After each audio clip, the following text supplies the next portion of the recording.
نابالغ معشوم اعتکاف کولی شو کنا؟ جواب نابالغ معشوم چې عاقل وي د اعتکاف صحیح دی چې په خو بد باندې پويږي ځکه د اعتکاف د پاره بلوغ شرط نه دی نو نابالغ معشوم کې ناشته شي او دغه نابالغ هلک کچرته خيار وي په مانځه پويږي او صحیح طریقې سره مونږ کولای شي نو دا اعتکاف ته کې ناشته شي خود د اعتکاف بنفل وی سنت بنوي ځکه دا مکلف نه دی د اعتکاف بنفل وی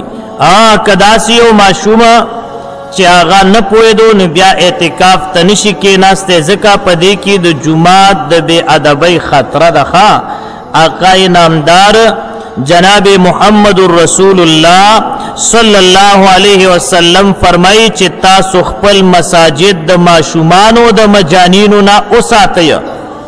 مسجد ته لیونیو ماشومان مه راپرېږدئ ځکه لیونیم د مسجد په قدر نه پوهېږي بې ادبي کوي او ماشوم هم د مسجد په قدر باندې نه پوهېږي بې ادبي کوي او بعضې ماشومان پکې داسي چې تقاضا هم پکې وکړي نو مسجد پلیت کی بیا ګندې کی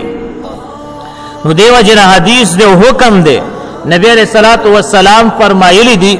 چې تاسو خپل مساجد د ماشومانو د مجانینو نه وساتئ نو که یو ماشوم داسې یو هلک